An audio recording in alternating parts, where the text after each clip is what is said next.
La production du riz dans le Nazino et le Nakambé promet des rendements meilleurs pour la campagne agricole 2025-2026. Dans les bas-fonds, la physionomie des plants est bien appréciée par le ministre d'État en charge de l'agriculture en tournée dans ces régions.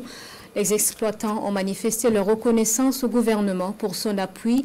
Et dans ces localités, donc, les femmes sont nombreuses impliquées dans la production du riz, un symbole d'engagement pour la souveraineté alimentaire au Burkina.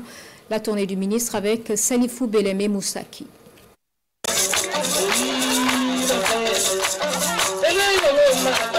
Village de Bakago, dans la commune rurale de Nobéré, région du Nazino.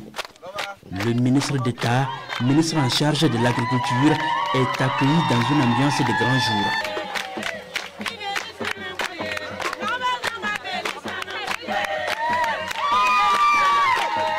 Passé cette étape, direction le bas-fond rizicole du village. 35 hectares emblavés, 125 exploitants, dont 123 femmes, aujourd'hui organisées en coopérative, dénommée coopérative Wenbulga, pour faire de la production du riz un véritable pilier d'autonomisation du monde rural. Les femmes sont vraiment des battantes et en tout cas elles sont très organisées et lorsqu'elles décident de faire quelque chose, elles s'y mettent en tout cas à fond. Voilà. Et aussi ça montre que les femmes sont au cœur de nos activités champêtres et c'est pour cela que nous pouvons les magnifier aussi et leur donner leur place. Voilà, afin qu'elles portent l'humanité mais aussi elles portent l'agriculture afin que nous puissions avoir en tout cas de quoi nous nourrir et afin donc de pouvoir nous développer correctement. Périmètre après périmètre, le commandant Ismaël Sombier observe le travail bien fait de ces hommes et femmes qui espèrent une production de 158 tonnes. Quand le ministre d'État croise cette dame d'environ 90 ans, une communion s'installe et des bénédictions s'enchaînent.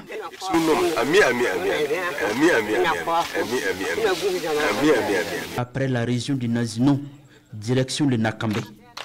Nous sommes ici à Pata, un village de la commune rurale de Bagri. Pour cette campagne agricole humide 2025-2026, la coopérative Scott Nong-Taba espère une production de 160 tonnes pour un chiffre d'affaires d'environ 16 millions de francs CFA.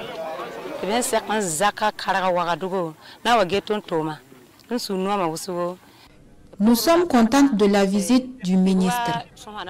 Pour notre travail, nous avons reçu un appui matériel de la part du gouvernement. Nous avons également été formés sur la construction des diguettes. Aujourd'hui, toutes les femmes sont engagées pour ce travail. Cette sortie ici, qui est conduite par le ministre d'État, ministre de l'Agriculture, des Ressources animales et halieutiques, vise donc à suivre la physionomie donc de la campagne agricole des saisons humides 2025.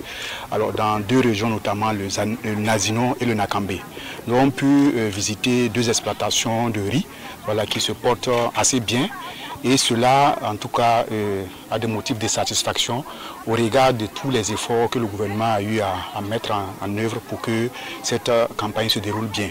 Alors, en gros, c'est 70 000 tonnes d'engrais et 15 000 tonnes de semences qui ont été mises à la disposition des producteurs et un accompagnement en labour. Et nous voyons une physionomie assez bonne. Et nous croyons que si Dame Nature est encore généreuse, nous pourrons atteindre les objectifs de production de riz qui est de 1 million de tonnes pour cette campagne 2025.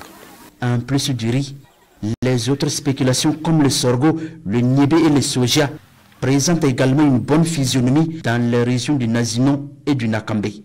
Le ministre d'État, ministre en charge de l'agriculture, félicite ces travailleurs engagés pour la souveraineté alimentaire du Burkina Faso.